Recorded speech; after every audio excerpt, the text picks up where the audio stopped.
It's fall time. Water temps are dropping all over the country.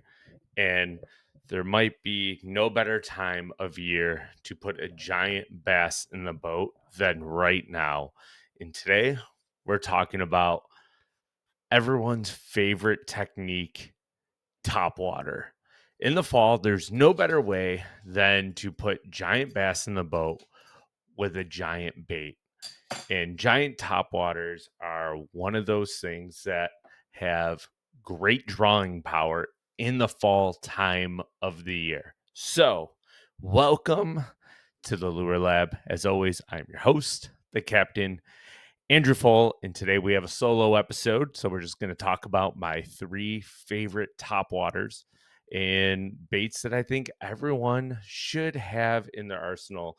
One of them I do not throw, but I do have it. It's just something that I put on my deck all the time, but I've been hearing inklings about it going off in certain parts and regions of the country. So that's why I'm including it in today's top three biggest baits, top three top waters to catch giant bass this fall. So we're going to dive right into it right now.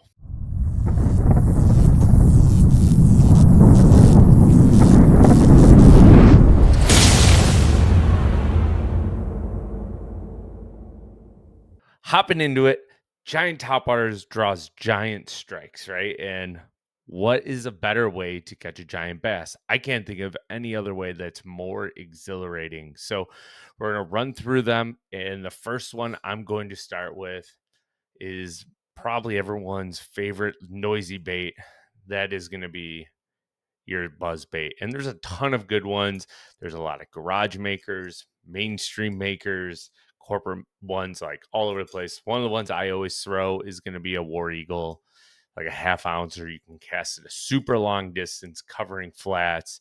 You can fish it next to docks, bumping it off pilings, underneath trees, skip it. You can fish it skirted, unskirted with like a horny toad or some type of minnow bait, straight tail bait. Me personally, I tend to throw it a lot with this, with like a twin tail grub on it or something that's just going to give it a little bit more bulk in order to throw it super long distances. 30 to 50 pound braid. If I'm covering a ton of water, I'm going to go with like a 7.6 medium heavy. If I'm fishing tight to cover and I need to make really short, precise casts and get it going and activated right away, 7 foot, 7'2", medium heavy. Basically, your favorite spinnerbait rod is going to do the trick, or swim jig rod. Reel speed matters. You want something that's fast enough to make this turn, something that you could speed up if you need to, or and you don't want to go too slow. So anything over 7 gear ratio, in my opinion, is going to make the buzzbait turn. And I have some really memorable tournament catches here locally and some clubs and opens around the Finger Lakes up here in Western New York, where for the first 2 to 3 hours of the day, this is all they would eat because they were up shallow chasing bait around. And that's a general consensus in the fall, right? Is bait starts getting shallow again. So fish want to eat up. They're chasing bait up. So if you can find those bait fish that are shallow, not just the buzz bait, but these other two that we're going to talk about are going to put a lot of bass in the boat. Number two, arguably the greatest walking topwater bait of all time. You don't have to throw the saltwater. Oh, look, I have a scale on it still. The saltwater super spook. You don't have to do it. This is just one of those ones, tried and true. Cast it a mile. It walks phenomenally on a semi slack line. Same thing, 30 to 50 pound braid, 7 foot, 7'2", medium heavy rod.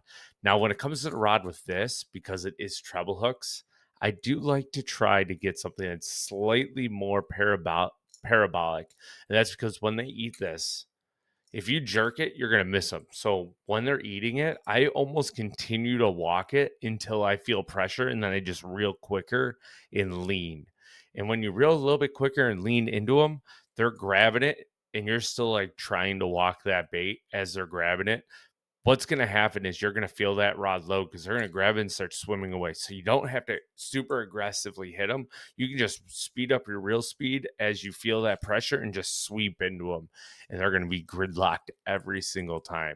This catches giant spots, giant largemouth, giant smallmouth all over the country when the water temps start dropping below 65 degrees. That's when I will go to the saltwater super spook version. Other baits you can throw this time of year in this class of bait can be like your Strike King super sexy dog, the big one, your tackle reaction invasions vixen, if you know the paycheck baits repo man, the tackle kick knocker. Let's see here. What's another one I really like? The Arc Outlaw. That's another great one. Just oversized walking baits, 4.5, 5 inch. Bigger sometimes is better. A lot of times the default bigger is better because not only are you grabbing the fish's attention and pulling them to you, but you're also making them bite because they're like, ooh, that's a big meal. I need to eat before the fall time, before I'm not able to eat while my metabolism is high. Give me that big, easy meal. Oh, man. So I did replace these hooks. These are Ichikawas on there. I will link everything down below that we talk about. To Omnia, as always, you can use code Serious10 at checkout. You're going to save 10%. But these are Ichikawa, super sharp. Oh, I'm bleeding. Great.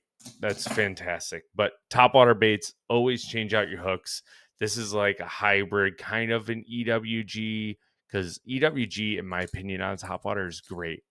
A lot of times these fish are swiping at it, but round bends are also really good because they're really going to get that hook in. But if they're just slapping at it, EWG hooks are where you want to be because it's going to grab the side of their face when they swipe and really hook them up well. Round bends, if they're eating it really, really good, you can get away with throwing round bends. Owner ST36s or these Ichikawas. I don't remember exactly what ones they are, but I'll find my package and I'll put them down below so all of you guys can find them. And they're going to hook you, so you know they're going to hook the fish really, really well. But bomb casts, this one I'm covering flats, like 2 to 10 foot of water. Anywhere that there was a really good milfoil in the summertime or grass that's starting to die off, but still got like that green, fresh looking color to it, it's a great place to throw your big spook, riprap, over rock piles, shallow rock. Basically, anywhere that you see bait fish, the buzzbait's too quick for them. Slow down and give them the big walking bait, the super spook. Now, third and final topwater bait that I've been hearing has been putting a lot of really, really, really big fish in the boat down in the southeast and also up in the Pacific Northwest is the cast OG 20-gram size. Um, Something that I haven't had a ton of time to throw. We've had Ryan Hanks on from Cast, and he has talked about the OG and how to throw it and what makes it so special compared to the Super Spook. This you can walk in place and move it really slow, right, and make those fish come up and react. This one triggers an entire natural fish instinct to eat and bite. So this one has like a natural non-mechanical motion to it, almost like a bait fish is fleeing and flying on the surface of the water, running for cover, running from predators.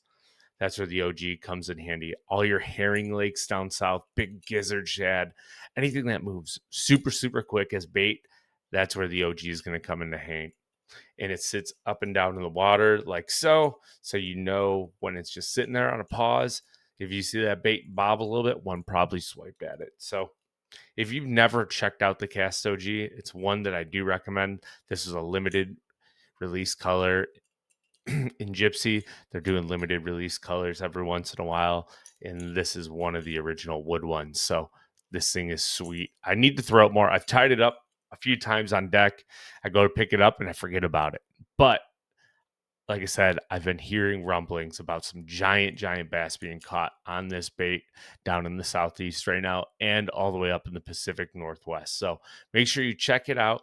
If it's something that you can't get them to fully commit on your body of water, like come up be a spook or a big walking bait, or you just don't have the right place to throw a buzzbait, why not try an OG? And last but not least, I'm going to give you an honorable mention. There have been days that it has saved my butt in tournaments in the fall. I don't have them because they're in my boat currently. And that's just going to be your popper. Rebel Super Pop R, Strike King, KVD Splash Pop, Labina Rio Rico, or Rico. I always like to go, I like to err on the side of caution when I'm popper fishing in the fall. Bigger's better, as big buzz bait, big topwaters, 4 or 5 inch baits, 3.5 inch popper. It's not too big for those fish to come up and eat. Make sure when you're fishing in the fall, you're throwing bigger baits. They're just going to help you get more bites. But I want to retract. I told you the combinations I was throwing with these and the braids. This one is special from what I remember from talking to Hanks about it. 30, 50-pound braid, 20-pound fluorocarbon, really short fluorocarbon leader. That's going to help this bait react and move the way it's supposed to. You don't walk it like a spook. You're going to throw it out, let it hit the water. You're going to give it a couple quick real burns, and that's going to make that bait kind of flee and dart and do all kinds of crazy things. But yeah, like I said, bigger's better in the fall. Don't be afraid to go big. You're going to get bit by bigger than average bass, and that's what you're looking for. You're looking for those big ones. So don't be afraid to upsize your topwater game in the fall. I want to say thank you for tuning in to this week's episode here on the Lure Lab. Short, quick, and concise. I apologize for that one. Had a couple episodes lined up for you guys this week, and unfortunately we had to reschedule due to a few things that popped up. So be on the lookout. We got some really good episodes coming for you in the next couple weeks. I would tell you what they are, but I want to keep it a surprise. So if you're listening on YouTube and you're new here, hit that subscribe button if you have not done so already. Leave a comment down below what your favorite topwater is to throw in the fall. We greatly appreciate it when you hit that thumbs up button and engage on our episodes here. So thank you to everyone who tunes in and does that on a weekly basis. Next, if you're listening on your favorite podcast platform, please leave a review if you have not done so already. It's going to help us. It's going to help the Serious Angler Network, help the Lure Lab be shown to more people. And if you listen to this week's Serious Angler episode, you know there's a little thing going on there. So if you missed it, go over there, listen to it, and then leave your review, commenting exactly what it says to do. So it may be something will happen. So thank you, as always, for tuning in to Lure Lab, and we will catch everyone next week.